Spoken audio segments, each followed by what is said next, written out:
So welcome everybody for the 18th webinar in our Sustainable Together and Sustainability Working Group of INCOSI webinar series.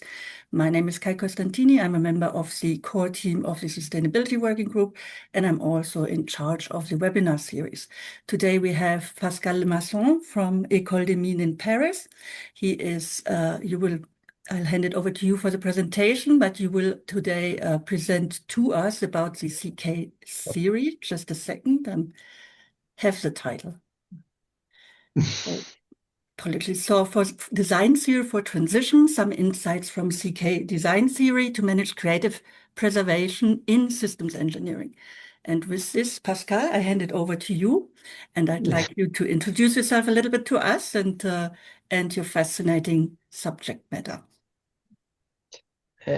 Thank you very much, Kai, for the introduction. I try again to share my slides. Yeah, well, see. Is that okay? Can you It see looks that? good, yes. We can.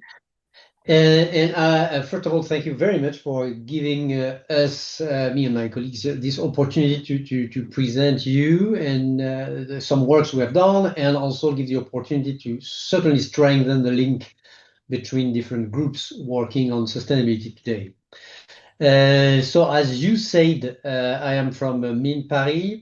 I'm also speaking in the name of the Design Series Special Interest Group of the Design Society. And I know that there are many links between Design Society members and INCOSI member, and I'm sure that many of you are in both communities. If ever I repeat something you know already, I'm really sorry for this, but I'm sure that there are many overlaps, and it's a nice opportunity to go on discussing. And really, I'm very honored to have this chance to discuss with you. A few words on my university. I am from PSL, Paris Science and Letters. This is a quite new university, well, created by merging old institutions, some of them are many centuries old, to create a globally visible university with something like 28 Nobel Prize, the kind of things that are needed in the view of the French government. And in this game, the good thing in terms of engineering, systems engineering and design, École des Mines is, of course, a kind of technical university at the crossroad of engineering, of course, but also basic science, management, social sciences, and even arts and creation. And when it comes to contemporary systems engineering topics, it's important to have this crossroad and this capacity to have a transdisciplinary research. Our group here, we are related to management department. That might sound a bit strange, but of course, if you have the culture of technical university, management in technical university is really deeply related to technical topics. And this is the case of my lab. And inside this lab, we recently created the so-called Bauhaus for transitions, which is seen as a chair, an initiative to push research, but also to push teaching in the direction of having a kind of creative, more sustainability-oriented research and teaching program. We are quite proud that so this program is supported by quite many companies and socio-economics partners, not only companies. And those partners, they wrote, when we launched the program, they wrote an open letter, an opinion, where they explain why they wanted to support this program. So major challenges, this is the title translated in English, major challenges call for managers capable of managing in the unknown. And this was published in Les Echos, which is the one of the main economics newspaper in France. And we have, could say, 2 feet. Our program is both publishing in management science and in engineering design. You won't be surprised with that. I'm sure this is the case for many of you. And we have had the chance to work with some of the persons that are in the room. I think of Alain, who was a deep partner for us. In this research program, our kernel is design theory. Design theory is a field in its own. Some of you are participating to this research. There is today a quite strong community, academic community, working on design theory. And with my colleague Eswaran Subramanian, we are in charge of organizing this special interest group with regular meetings. We have one yearly meeting or one yearly workshop taking place, usually in Paris, in my institution, the first week of February. By the way, if you are interested, feel free to participate. The next one is written here on the right-hand side, the workshop being in the 4th and 5th of February 27. The 3 days before are dedicated to a PhD tutorial. And so far for the academic context. Building on this design theory, the kind of things we do in the design theory group is working on the history of design theory. I wanted to start with this because design theory could sound quite strange or very, very abstract and kind of theoretical construction without link to real life. What is funny is that in the history of design theory, one of the main starting point is the design theory for the construction of machine. And when you look at the birthplace and birth date, it emerged in Germany, and this theory was clearly created on demand of the Minister of Education of the Grand Duchy of Bad-Württemberg to teach engineers to be better in creating machines, and even more than that, to design machine. And at that time, the machine, they were mainly water wheels, not steam engines, water wheels, because this was the main energy source for the Grand Duchy of Germany. And the job was, please provide us more efficient water wheels. Why? Because otherwise, if you have poorly efficient water wheel, we lose water resource. So in terms of sustainability, historically speaking, design theory is born from a clearly sustainable issue. And that is really a big book written several hundred pages by that guy, a Minister of Education, calling for something like a new course in design theory. And if you go through the history, this process comes quite regularly. Design theory is often related to the challenges of its time, and that's why it's evolving over time, because the challenges are evolving. It's, of course, codifying a way of reasoning, and this codification is not for reducing creativity, but for enhancing it. So it's really teaching a way of using knowledge for more creativity to face the fixation of the time, you could say.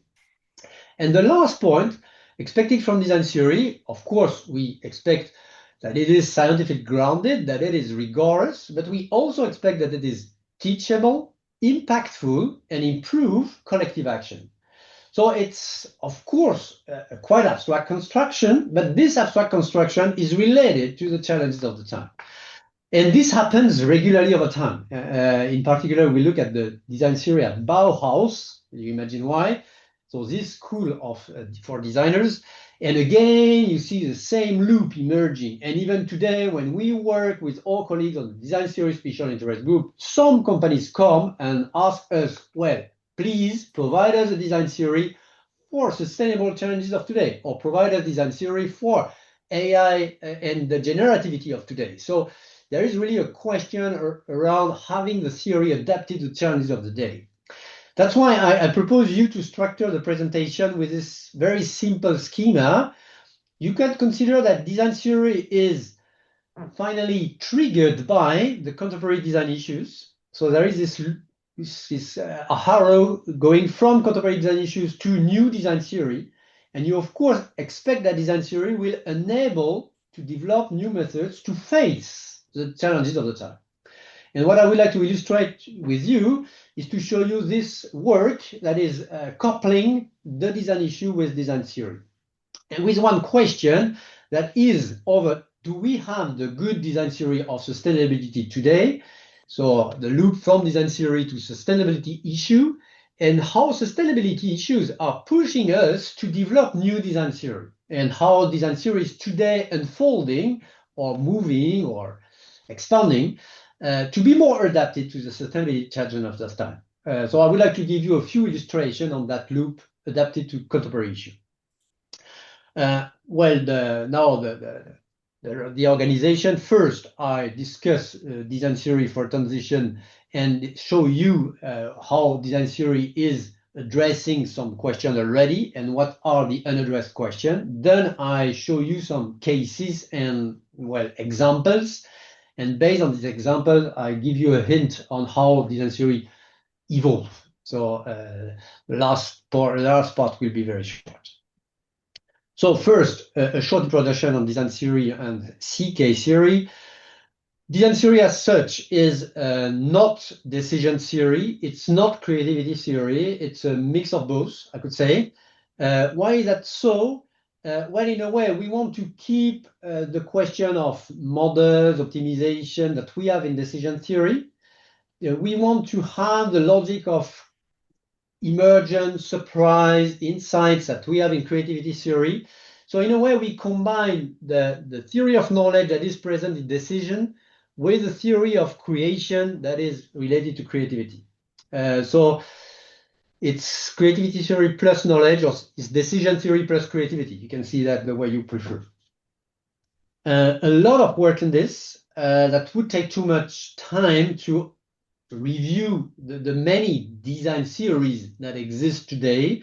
And this is what we do each year in publication, etc. You might know that there are many propositions on design theory, and we have improvement regularly.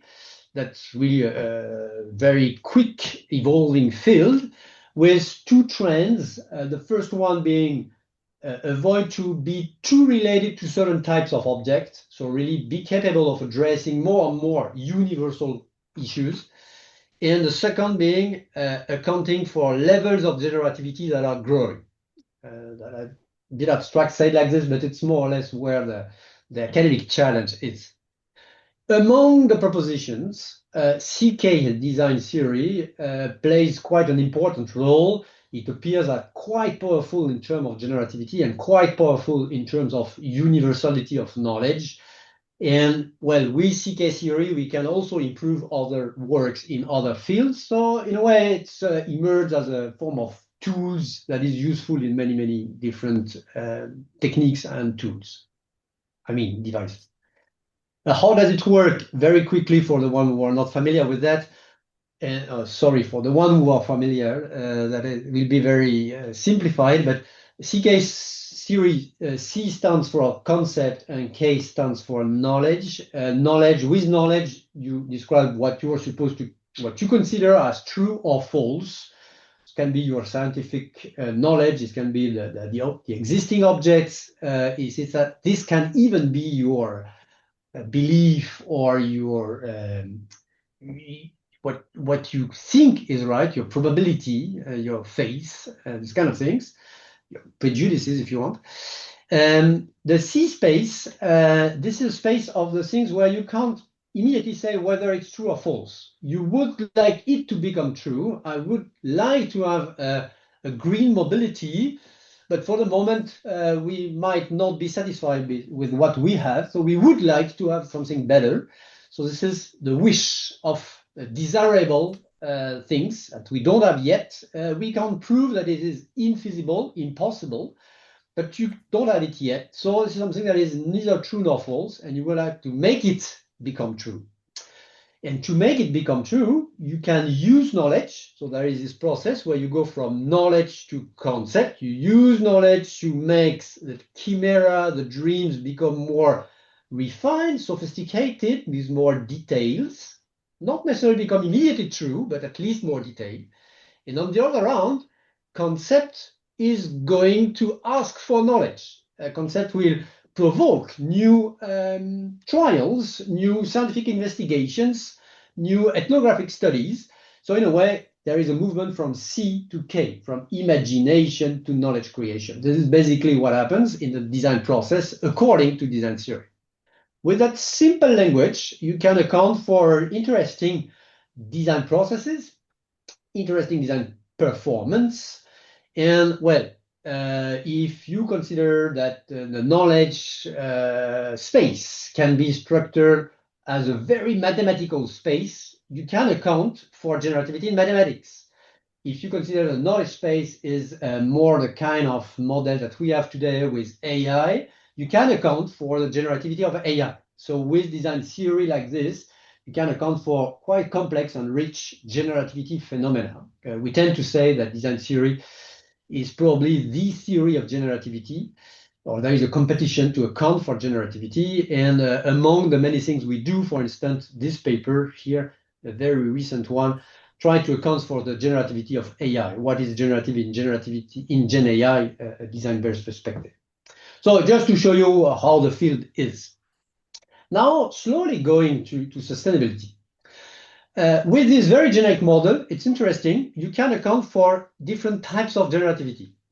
For instance, if your design task is, I would like to design an object X with property P, you could say, well, my knowledge is I only have a generic model.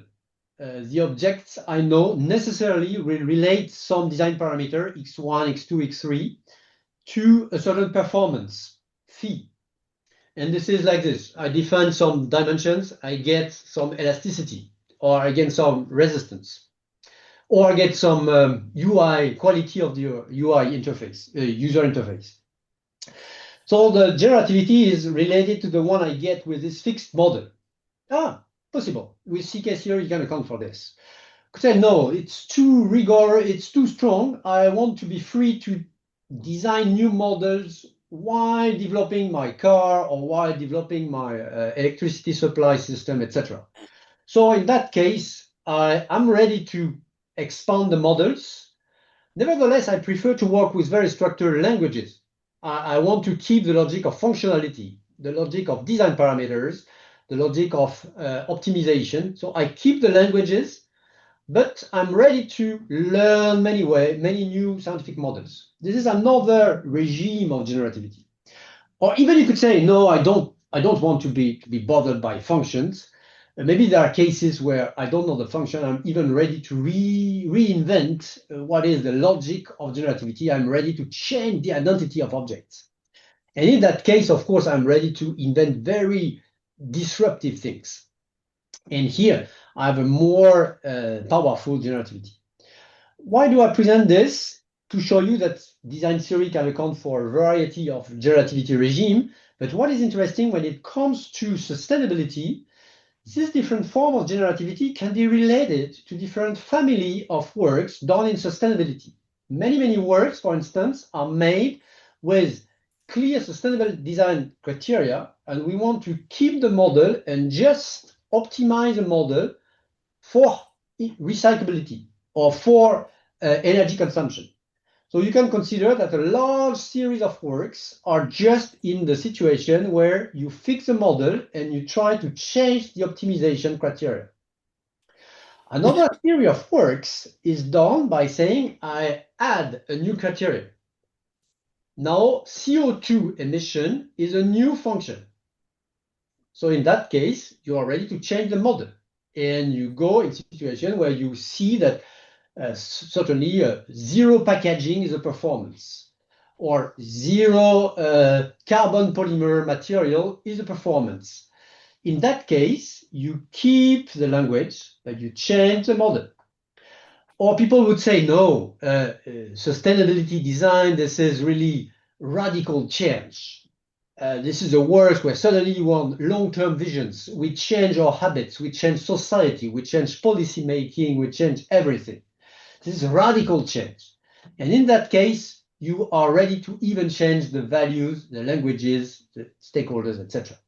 So you see that with this very different generativity regime, we can account for the variety of approaches in sustainability. This is one way to meet design theory, to fit design theory and sustainability issues.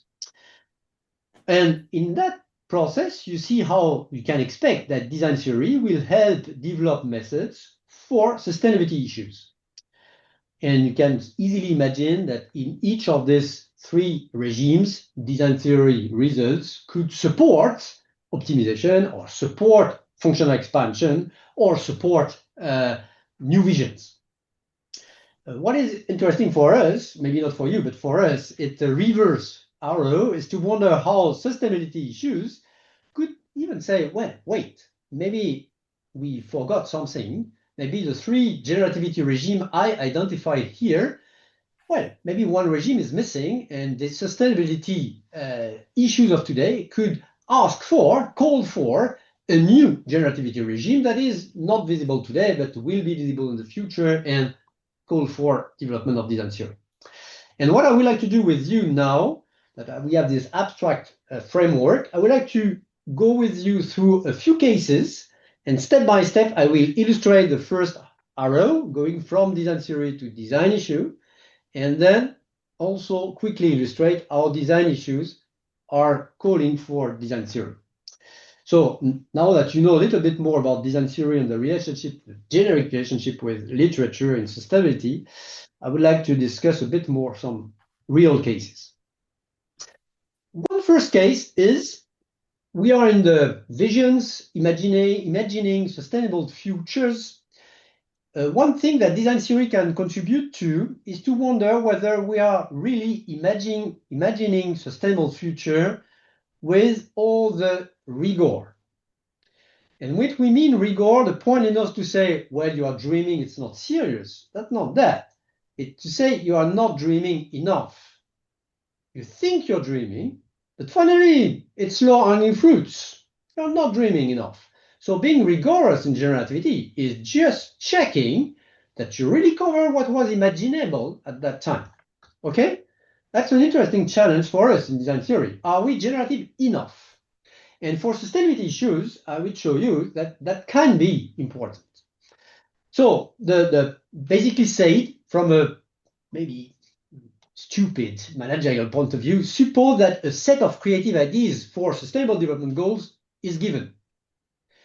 And you're the manager of the team that proposed that set. And of course, you could say, or the team will ask you to decide. You could say, well, I am a good designer, and my first question is not that. My first question is, finally, all these ideas for sustainability, are you covering what is imaginable?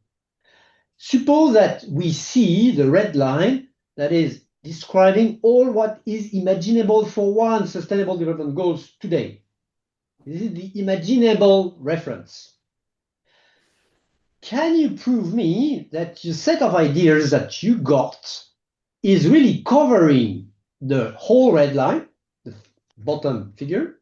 Or finally, is there a risk that there are things that you didn't propose to me and could be interesting? I don't know yet, but if I decide now, I will never see them again. Never, never. And I will create a kind of orphan innovation, just like we speak of orphan disease, you see?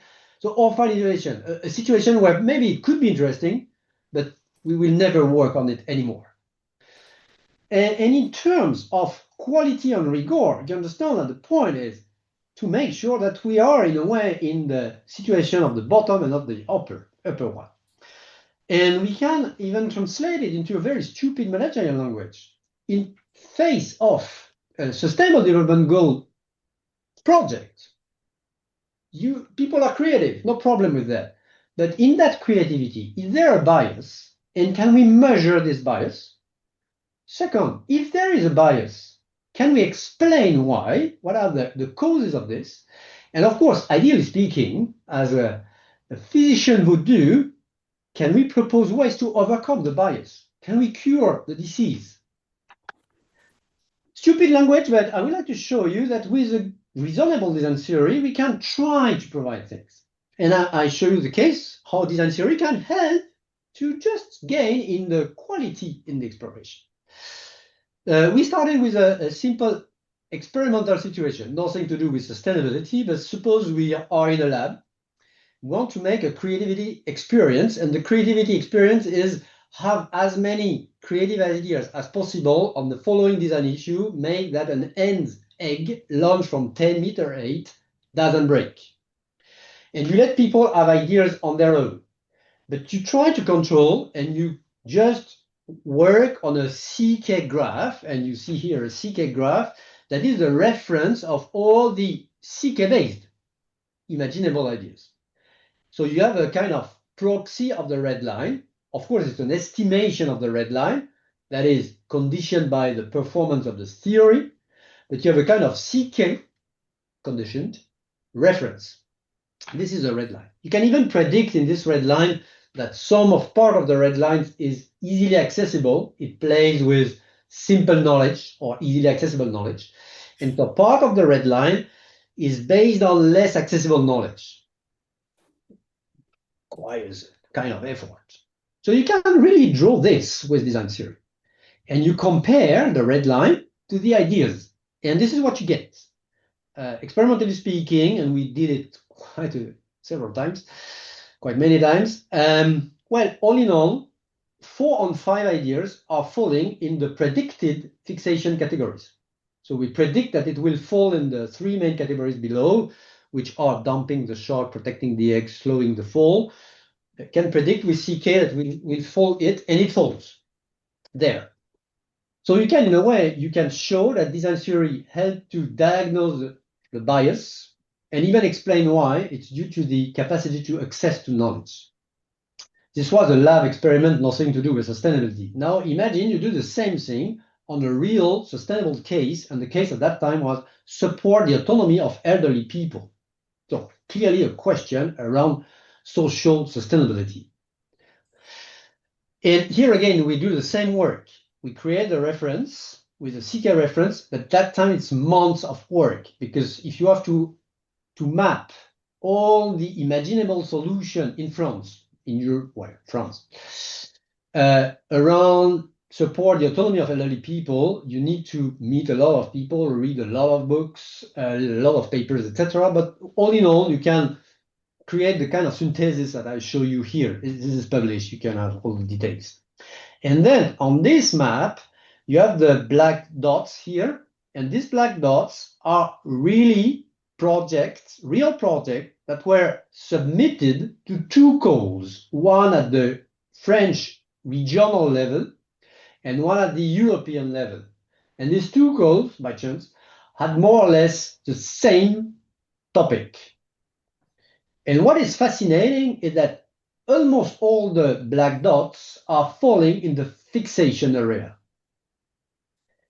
And you could say, well, here you don't speak of cognition, we speak of economics. We all know about past dependency.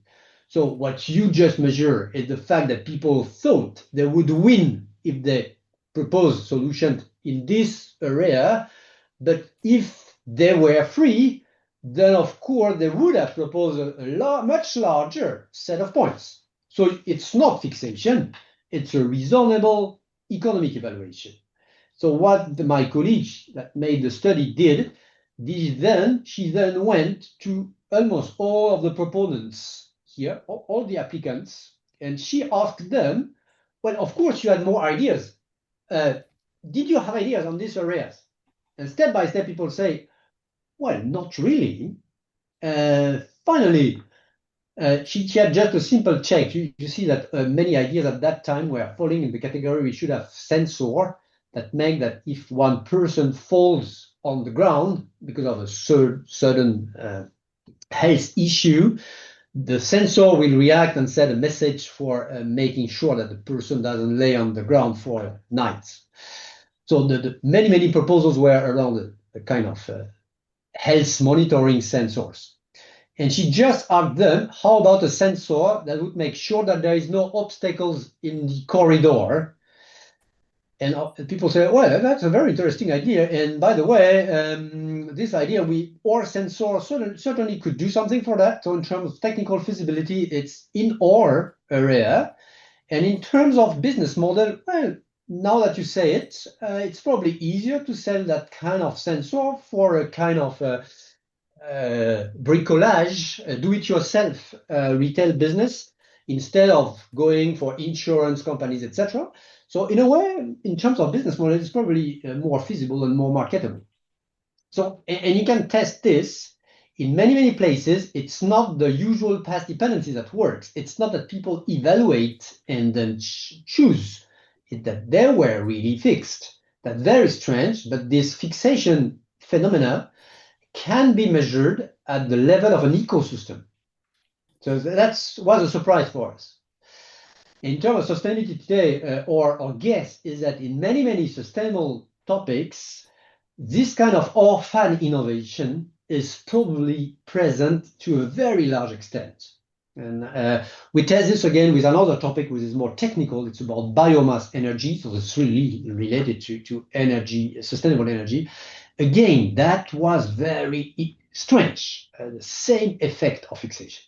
So you see here a kind of case, I was about to say a simple case, where design theory can help to really develop tools for sustainable systemic changes.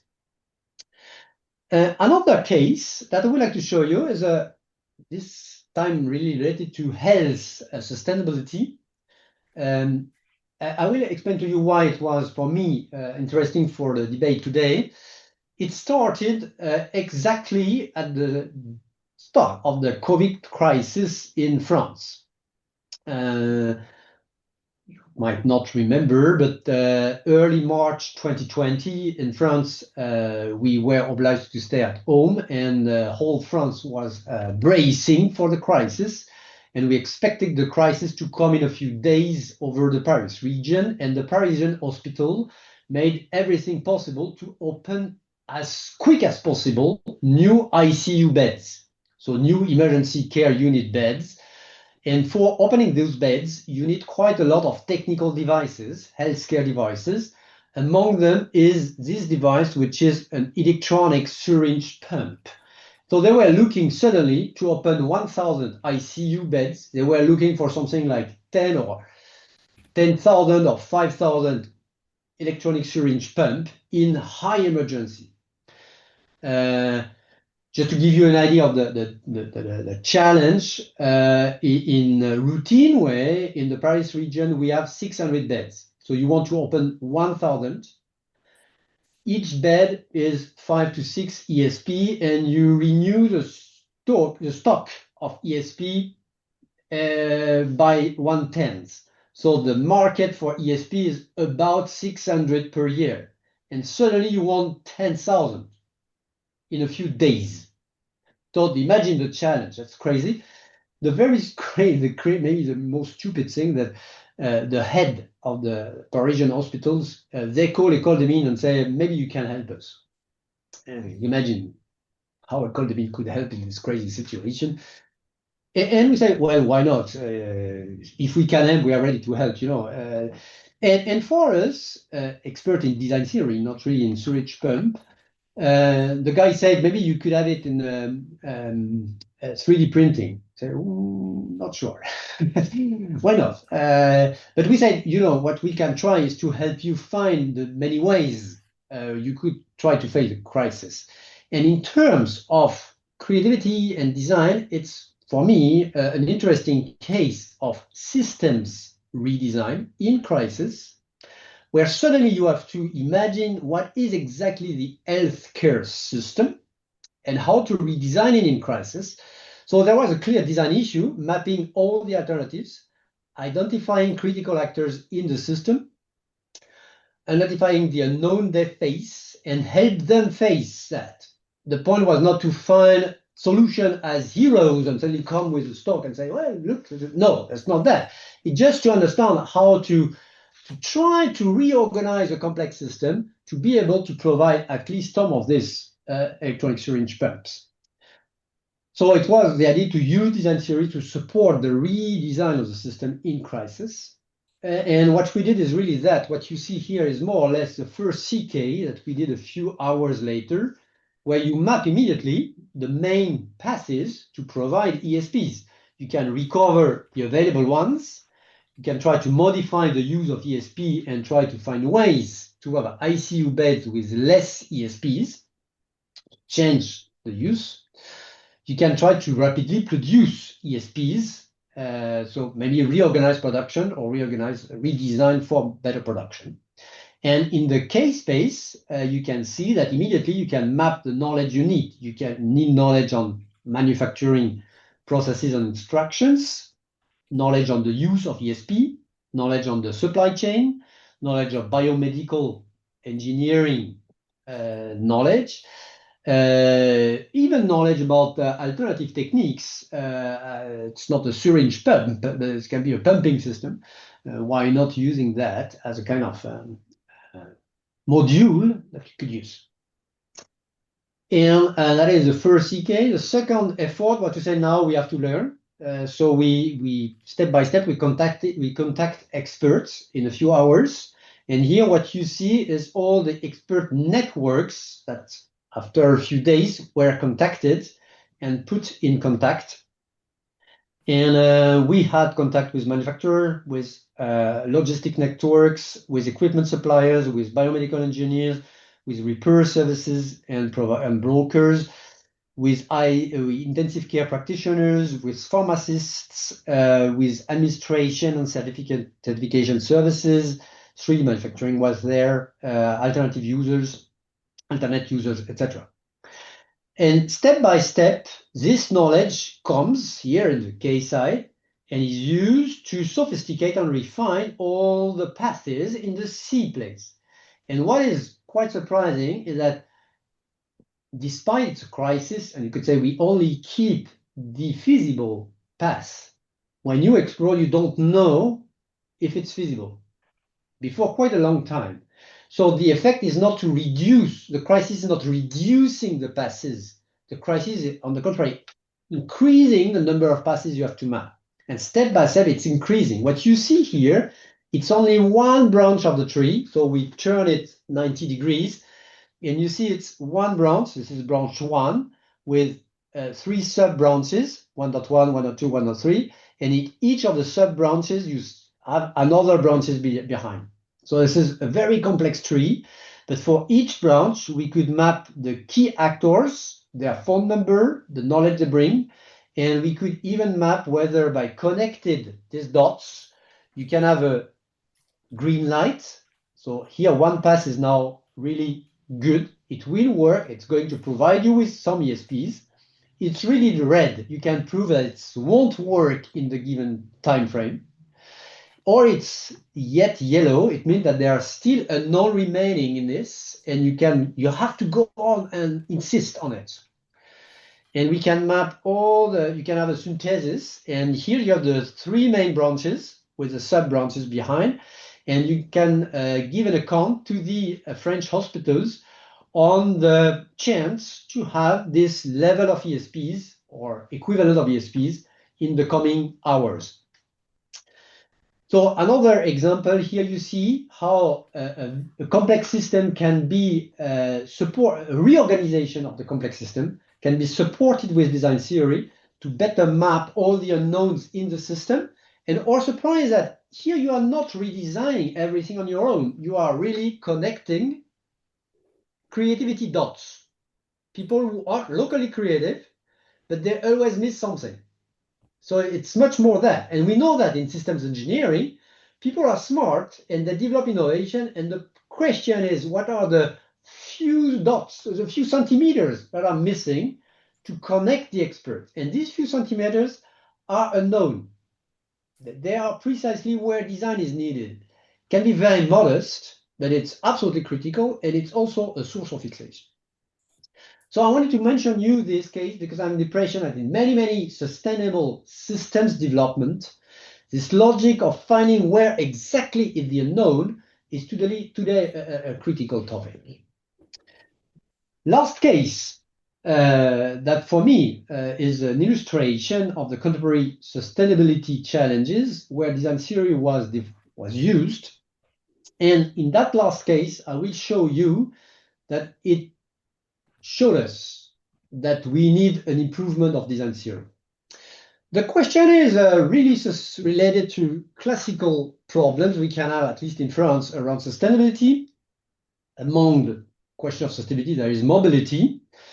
And of course, if possible, a low CO2 mobility. A possible of low CO2 mobility is train. In France, we have a chance to have a very dense network of railways in France.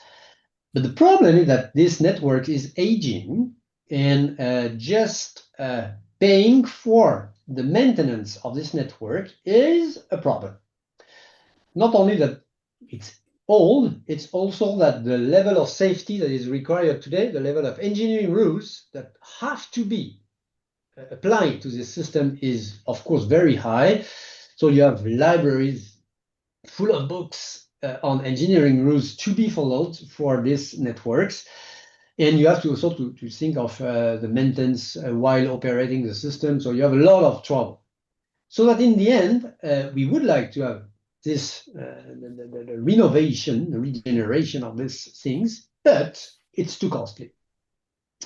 And our colleagues at the French SNCF, they really worked hard on it using design theory. And step by step, they develop a very strange approach, and I can refer to a few publications on it, but I will just mention to you a very simplified case to show you what happened. And we discovered that this process that I will describe now has been repeated in many, many different places. Imagine you have to renovate a local railway. Your knowledge is about the existing one and all the rules. And immediately you say, well, of course, we should have breakthroughs. We should be ready to break the rules. So what about changing the rules? Well, people will tell you, you're a very smart guy, it's a very good idea, but the problem is that it's much more costly than you think. Because if you change the rules, you have to prove that it is safe. And proving safety with new rules costs you quite a lot. It's less costly to follow the rule than changing the rule. So you say, okay, I preserve the rule. I keep the rule, and well, step by step, if I keep the rule, I apply the rule, and I consider that I keep all the elements. And well, in the end, you say, if I keep all the elements, it's too old, and I have to close the railway. So it doesn't work. You say, oh no, I apply the rule, but I renew the material, I replace all the elements. But like here, people tell you, you replace everything. Oh, that will cost a lot.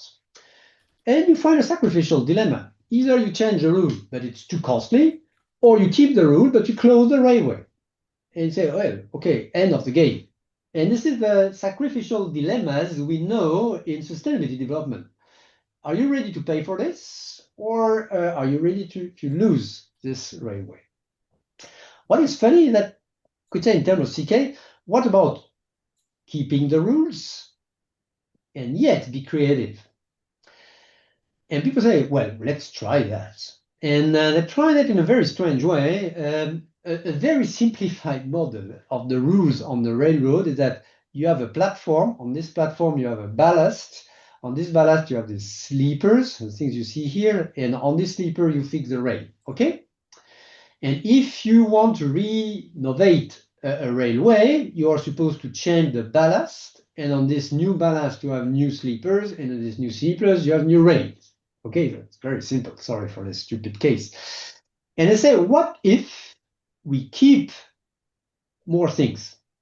For instance, what is very costly is to start from the bottom.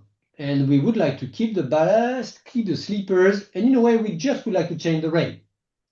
And of course, the new rail will have to follow the rules, but we are ready to pay for the rail and only the rails. So you work in a very strange thing where you preserve something and you change the others.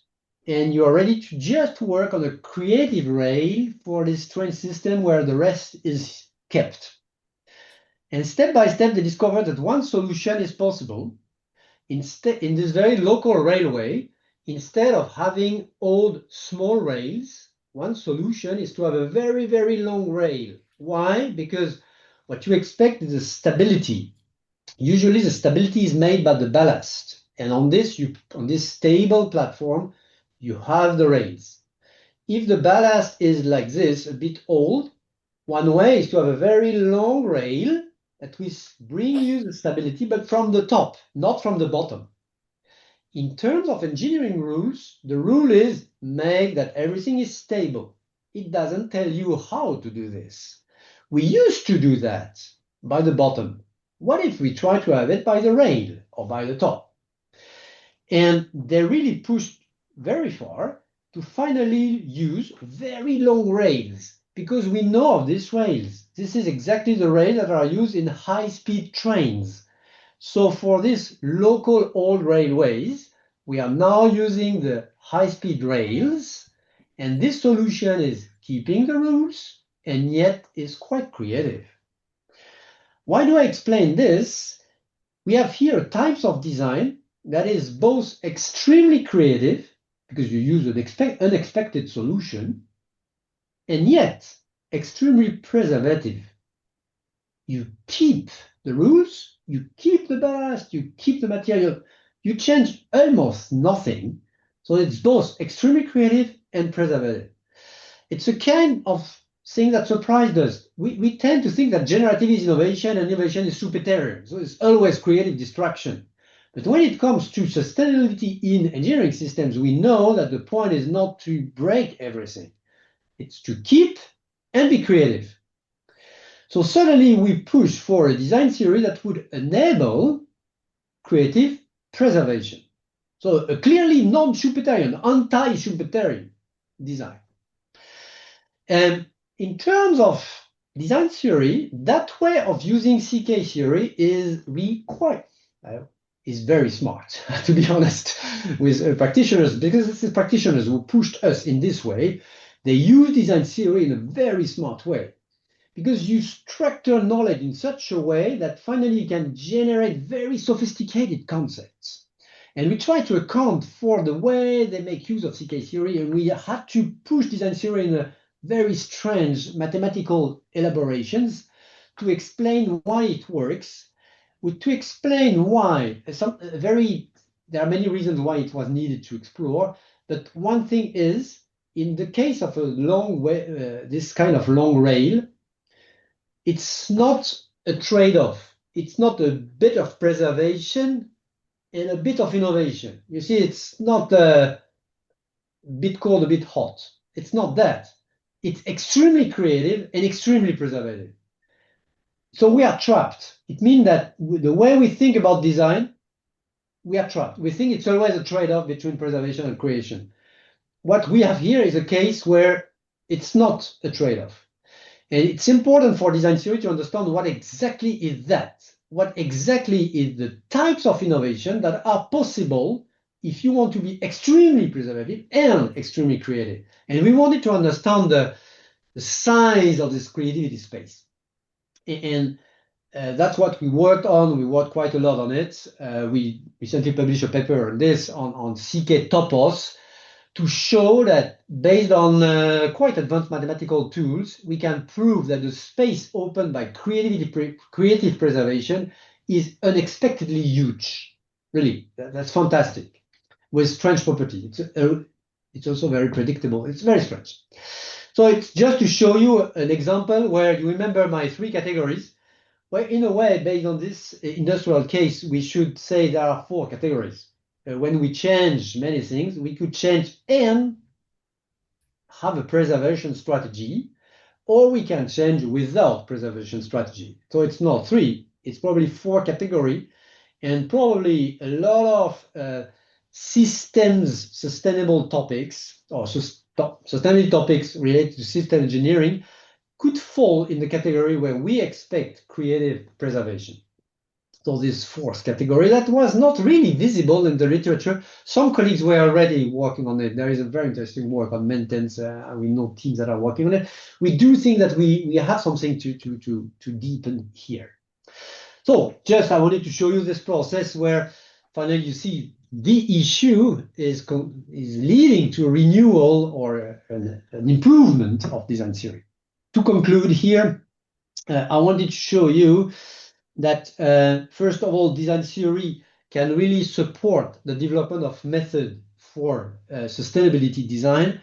I showed you that design theory can help ground the methods, improve maybe the rigor and the quality of the generativity. So that's maybe a bit stupid, but gaining in the rigor of generativity is today a critical challenge.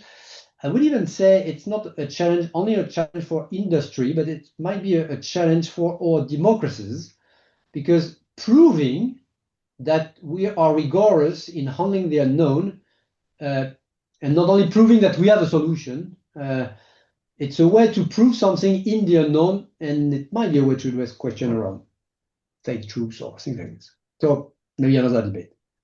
And I would mention that I show you some cases, but with our industrial partners, we are impressed by all the kind of techniques and tools they try to develop based on design theory. There are also many initiatives to really create new forms of collective action in co-design techniques, in the way you can coordinate multiple efforts, scattered effort, in the way to coordinate design in science and design in the industry with logic of double impact, in the way to develop institutions to support this. There are many interesting forms of collective action that are really emerging today and appear as very promising. It's another topic that is open here is the question of the responsibility of engineers. You understand that with a good design theory, for instance, you can never prove that you have the best solution. If you tell there is one best solution, you tend to be fixed. With the generativity power, you can regularly show that, well, there are many solutions to one design problem. And proving that it is the only solution that people should accept that, well, that's strange. Design theory doesn't say it. Another way of thinking, it's not about the collective action and the method, it's more about the academic challenges. We certainly have to see whether sustainability is pushing toward exploring new forms of generativity and certainly pushing for a renewal in design theory or in design method. For me, I insist on it that creative preservation is, first of all, a kind of contradiction or a paradox, but it's probably a space for exploring new notion that is extremely promising. It's kind of new frontier that we would like to explore. But this is not the only one. Designing decision, for instance, in terms of sustainability, we tend to say this is a sacrificial dilemma. This is either A or B. In both cases, you die. In that case, I prefer you to design C. How about designing decision? This stupid question is today a source of renewal in terms of design theory. Making non-designer capable of designing, we know that a lot of sustainability issues at the operation level for people who are not trained as designers and they now have to design. Well, we tend to understand this with railways question, but if I say things about AI, for instance, AI is renewing and deeply changing the way people work so they were not trained as designer and suddenly they have to become designer in a way. Designing interdependencies and designing independencies, that's another technical question. Designing with others, another technical question. So I wanted to just show you that there are many promising research passes to explore together. And in a way, I just would like to send you an invite and tell you that if you want to go on this discussion at the Design Series Special Interest Group, you are warmly welcome. And I would be very happy to have your feedback on this things I presented to you. And I'm very eager to discuss with you. Thank you very much, Pascal. This was absolutely brilliant. I think we all enjoyed it a lot. We have a big group here today. I'm sure there are many questions. So I'll wait until a couple of people, we applaud here and a couple of people formulate their thoughts. Otherwise, I'll start off if anybody has one. So Ali, you're the first one. Go ahead. You can ask your question. Yes, thank you for the great presentation. It was an insightful presentation regarding the concept of design and the design theory and design approach. I just have just two simple, quick question. One is about to see to what extent actually do you think CK theory can support creativity and innovation beyond existing knowledge constraints, particularly in enabling more exploratory or less disciplined design, or in some way undisciplined designs. And additionally, actually, can it facilitate the development of new knowledge and help identify the competencies required for emerging design challenges? or new topics like these kind of green and digital transitions? Thank you.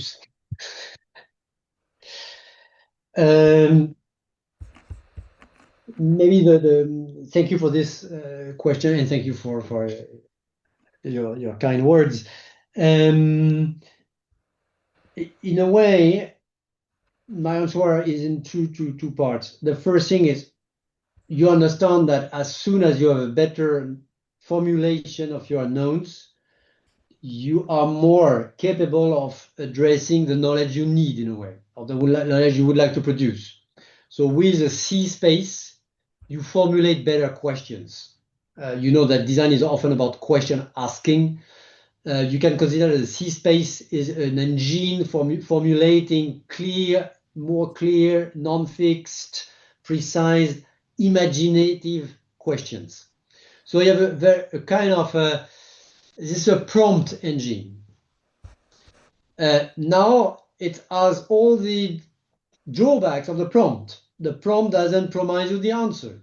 So after the prompt, you need to create the knowledge. And here it depends on the devices you have, on the sample you have, the material you have.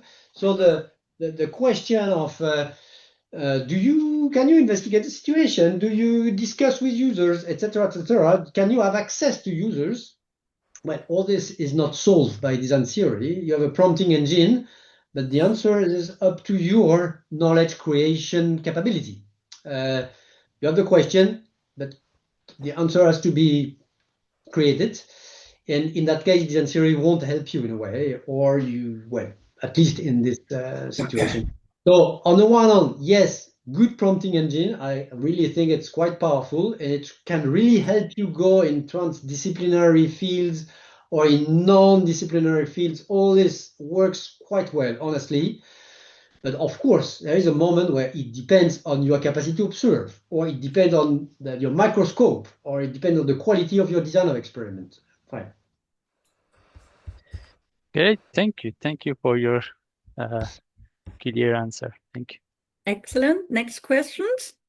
Somebody has Deepa, go ahead. Hi, thank you for your presentation, Pascal. It's really interesting. I have very simple questions to you. How can this CK theory be integrated into established systems engineering standards like in-COSI processes? That's one question. I'll ask a second question if I don't see anyone else. Have you considered the standards? How do you link with those standards? Well, honestly, I'm not an in-COSI member, to my great regret. Sorry for this. I know of people in the room like Guillaume or Alain who made that work in practice. Many practitioners tried, and probably they can complete what I say. But the important, in terms of clear standards, my impression is that for the moment it's not done. It could be an interesting work, but it's not done. And I would take my hat of management professor. What we have seen is that the application of design theory depends on the context. And people use design theory in many unexpected places in the engineering design processes. You can use it very upfront for having great, fantastic ideas at start. But what I wanted to show you with the COVID case, for instance, you can also use it in the end of operations when you have a crisis and you have a shortage of material. So in a way, probably design theory can be injected depending on the product, depending on the company, depending on the system, on the supply chain. You can certainly inject design theory in very smart ways at many small places. I'm not sure it's possible to say, well, now between step 2 and step 3, you could suddenly have one CK. I don't believe in it. My impression is the people we worked with in companies, they really found very smart places to inject design theory where the criteria would be where the unknown is the most critical, where suddenly the unknown is really creating a danger. It's not, the promise is not enough. The danger is the critical criteria. Is unknown going to kill your project? Unknown in feasibility, unknown in market, but is the unknown going to kill your project or your new product development? Where this unknown is a real danger, probably rigor is just quality insurance is needed, but this time quality in terms of generativity quality. But here maybe Alain, Guillaume, you want to complete because you know in Cozy much more than I know. Yeah. Yes, Alain. Yes, maybe very modestly because you had nice words for me, but I was only a basic practitioner with some teachers and coaches from École des Mines, so maybe 15 years ago about the long range electric vehicle. It was a big CK we built.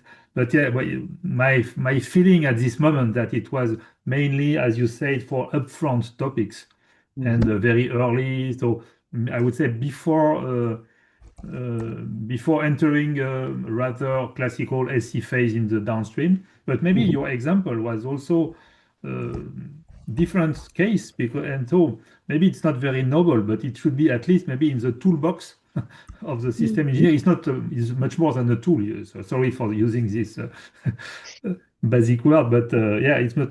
But it should be maybe in the mind of engineers to say they have this way to widen the possibilities, the list of possibilities. And maybe it's one way to say it's one tool, much more than a tool, but at least one tool, and to point on concepts, to point on missing knowledges. And maybe usually I think it's usually used in the very early development, before development in research. But maybe why not in other phases when it is necessary? I have another question, but maybe later. So maybe Guillaume, you want to say something also. So I think Kai, you were raising your hand before. Yeah, because I prefer you guys first because you have experienced it and you're the engineers, and I'll chime in after. Okay. Yeah, just to complement on my experience when I discovered the presentation from Pascal on CK.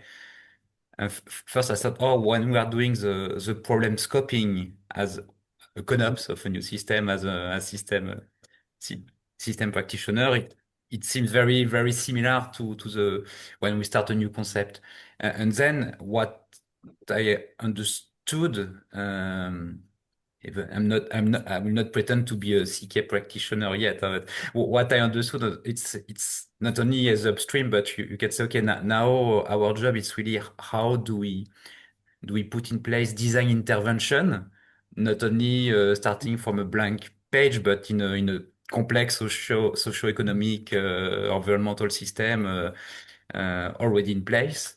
And what I find very interesting is that we have this ability to do this disruptive innovation, but still taking into account this preservation. So for me, it's really there is a lot of potential connection with INCOSY, system engineering practitioners, and also especially with the goals of our sustainability working group here. And then something also that I found interesting, but I'm not sure to have the skills on that, is that there is also, when we speak about system engineering, there is this kind of discussion. Is it heuristic? Is it method? Or is it a discipline? What is the system science and the system theory? And what I found interesting is that there is maybe connection and maybe common roots between system theory, system science, and what Pascal was mentioning with design theory and the topos and the category and the category theory aspect. Maybe Bruce, I just wanted to mention that I don't know Bruce McNaughton, but the comment in the chat is very stimulating. Thank you very much, Bruce. Yes, I Thank was you very much. going to ask him to comment. Bruce, would you like to just comment and comment on your, and maybe inquire further? Bruce, you still there? Can you unmute? I'm still here. Good, excellent. I think the comment is that there are many situations where these types of tools can help or methods can help, because we're all faced with situations where we have to come up with some solution to a problem, and there are always options, and many times we don't consider all the options, and I think this is the key, is to bring out as many. And that's the power of getting the right people in the room and making sure there are many perspectives that come into the picture, because not everybody knows all the possibilities. And I think there's some real power in using it as a real opportunity in every situation that you find. It's such a powerful way of eliciting. But one of the comments I was going to ask, or questions because I get involved in architecture, and architecture, we tend to have a logical model and a bunch of physical models. And that way you can understand what the need is from a solution independent perspective. And then that opens up the door for all of the elements to be viewed from an alternative perspective in terms of what physical solutions are being proposed. And I think these types of separations are also good, but that may be exactly the separation between the concepts and the knowledge, having a logical model and a physical model. So it may be there are a lot of parallels between how these different techniques can fit together in a life cycle, because we're all faced with, we've got this area that we have to look at, and what is it all made of? What are the concepts, and what is the current situation, and how do they play together? So it is a fundamental discipline to a certain degree that needs to be brought into the team. That's all I was saying. I really appreciated the presentation. Thank you. Excellent. Pascal, do you want to comment? Just a few words, but thank you very much for the comment. And I'm not aware of this physical and logical model, but what I know, we worked with architects a bit. What is very impressive with architects is that they tend to create their own design theory to improve their own creativity. And so the point is not to be creative in one building or in one project. It's to be creative systematically. And it's often the case in architecture that the architect produce their own theory. So they produce something that people consider as quite abstract. We tend to not understand what it is about. And finally, it's probably their kind of generic engine for supporting their own creativity. But I would be happy to share more about this with you. That's fantastic. But that relates to the question about the standards. The whole idea of standards is collecting best practice and best approaches. So what you want to do is find something that works and then build it back into the standards or the processes, so that gets reused, and then exactly what you mentioned, it gets reinforced and developed further, and then people get into this continuous improvement cycle, and then everybody wins. So it's quite it's an important aspect, which thank you. Thank you very for the suggestion. I like the suggestion of logical and physical models. That's very important. Thank you very much. Thank you. So if there's no other question, I'm going to add a couple of things and try to also steer us towards maybe this field in the concept space you described. And number one, absolutely fascinated that you proved it's huge mathematically. So that's fantastic. I'm excited. First of all, by way of introduction, I'm an art thinking expert trained in the art thinking process, let's say, which helps. We put engineers and people through a process where we help them to develop a process to navigate in the unknown. And the idea also is to, I guess, in a way, be Schumpeterian in a way, but not. The idea is not to stop there. The idea is to stop and to question the rule base, right? So it's subversive in a way. And that's my first comment. And I think École de Mines did have a training in that as well. I'm not sure whether you know by ESCP and Sylvain Bureau. So that's my first, and we can come back to that later and your thoughts or something. But my second part, then I want to link it to the experience of the Natural Systems Working Group trying to integrate learning from nature or biomimicry or biomimetism into the SE process, because I think there's many elements there. And it brings us, I guess, back to the practice and the methodology and where and how to because it's a practical application of trying to explore this utterly non or disconnected knowledge space beyond the academic disciplines, right? And I think it's what I like to call innovation, because we stay in the maintenance and the preservation area. And so I'm really personally already grateful that you've been able to give me the vocabulary and everything for this now. But the problem we face, I guess, and I have 3 other members or 4 or more and very senior SEs, and Bruce already also, who are familiar with that.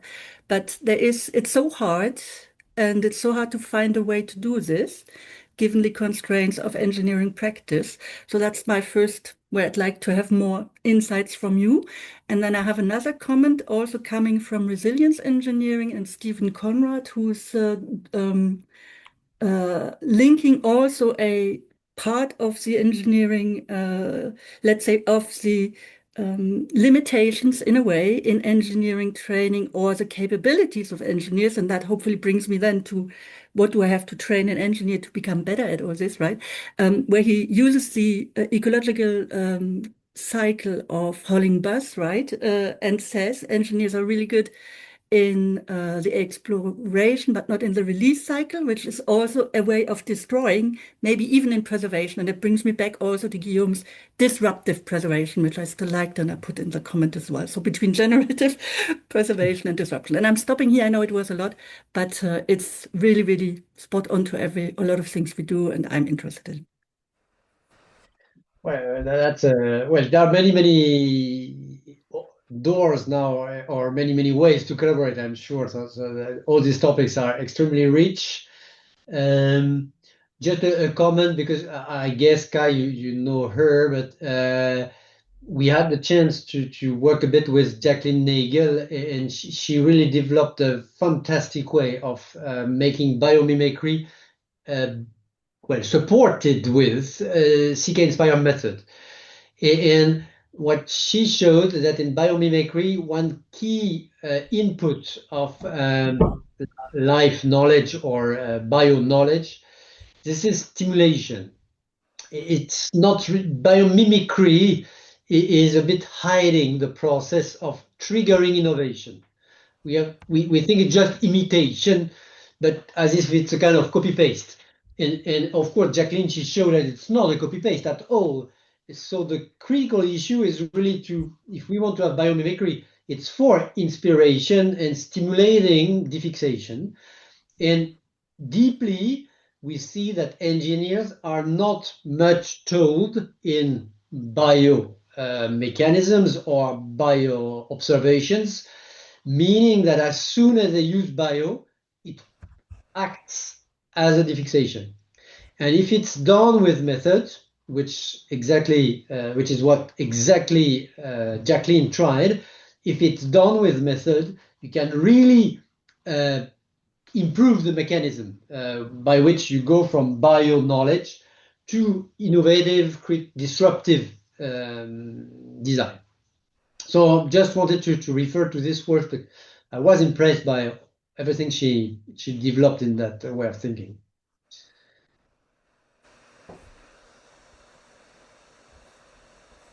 So, Alain, would you like to, or can I do one slide?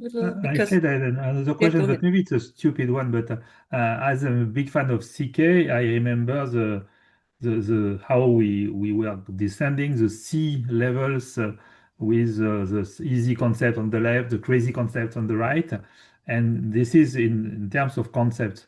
And then we very often have another topic, which is I try to imagine there would be a solution thanks to CK. It's about the unknown risks, and it's not at all the same. But I wonder how CK can support the elicitation of crazy risks, even if they are unknown. But this is not a concept, this is a risk. So maybe it's more on the knowledge part. Do you have any idea of how to elicitate, to generate a list of risks that we don't know? For instance, the CFC topic with the ozone. So, how can we make emerge the unknown risks that are unknown at all? Is there a way? Well, another great challenge. Maybe two hints on it. The first is we wrote a paper on it. You can rigorously write the risk associated to one project just by using the classical NPV evaluation. When you make an NPV evaluation, you write some hypotheses, etc. And if you want to design a better solution, you tend to design another product. You can wonder how to design the milieu. And you can even write what would be the milieu that is going to favor my product. Or can I imagine the milieu that is going to kill my product? And this is a clear concept. You can even put figure on it. And we wrote a paper on designing decision. So that's really the title of the paper, designing decision, etc. And it's quite formal, but you see that just by applying decision theory with an unknown context opens a quite rigorous way to at least design some risks. Which is, that's why I like Bruce's remark. In terms of risk analysis, imagining the risk is an effort. And of course, you can try this by playing on numbers and ask a lot of people. But you can even rigorously say, what is the risk that is going to kill what is the scenario that is going to kill my product? You play the foe. You play the guy who is wanting to kill you, which is a classical reasoning of the attacker, etc. So just that is one solution to rigorously, at least in the CK term, rigorously formulate, and you go here from a unknown to known unknowns in a way. Known in the term that you can at least write some words to clarify the kind of risk that you would like to design. Now, in the case of CFC, and this is a kind of private discussion, because it happened that we worked a bit on the CFC case as one probably extraordinary case to know what is a successful transition that is design-based. We tend to see the CFC case as a decision-making case, but in many, many ways, CFC is a design-based success. We worked on it, and well, it's not the place to discuss that now. And it's true that in the CFC case, there is one mystery. How do you discover the hole in the ozone layer? You know, CFC is depleting the ozone, and one day or another, you discover the risk of CFC. And this is all the more unexpected that, as you might know, CFC is famous for being extremely stable molecule. The reason why we have CFC in our fridge is that precisely it's probably the most safe molecule ever. It reacts with nothing. You can inhale CFC, no problem. So nobody thought that CFC could have a problem because it doesn't react with anything. And here what is interesting, and it's probably more in terms of management than in design theory, the identification of the risk came from a completely independent design work. It came from people who wanted to just say, what can I do to make CFC react? It was a scientific question. The kind of guy who want to kill the box, break the rules. He was an expert in chemistry. He was an expert in extreme energy, solar wavelengths energy. And he used CFC precisely as a kind of challenge, nothing to do with industrial risk or healthcare or whatever. The only question was, can I make CFC react despite everything, despite what people think about it? So in that case, I would say in terms of organization, designing for a non-risk might require a form of organized independence. In that case, it worked because it was someone that had nothing to do with refrigerator industry, with even the safety of refrigerator. The question was, CFC is stable. What if my chemistry, the chemistry of radiation, high energy radiation, could create a reaction? If yes, it proves that my chemistry is important. They got the Nobel Prize for that. Roland Molina, they got the Nobel Prize for that. They identify a reaction that nobody thought was possible. They also proved that it was danger, and they created a real social movement behind it.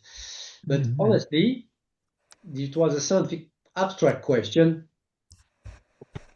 It's not even serendipity. It is a other question that It's another type of design. There was a question about new knowledge. You can design a scientific question. It's a well-designed unknown. I would like to create a reaction with this molecule that doesn't react with anything. It's a well-formulated concept. Yeah.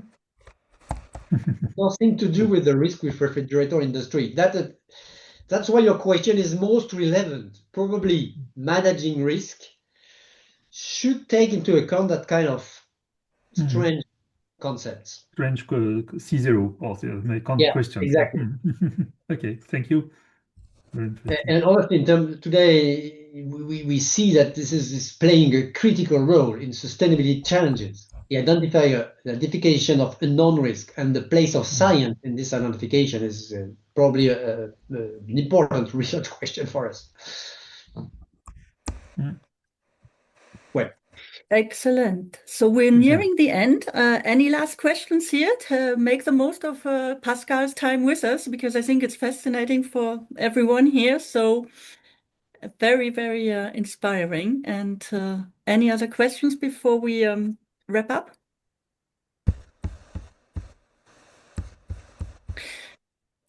So yeah, so maybe just a last question, Pascal. Do you see, because I'm still, I mean, I know you've answered my question, but as a non-engineer, I'm always wondering, because I see how little wiggle room there is across the engineering profession. And also, I think there's one more thing.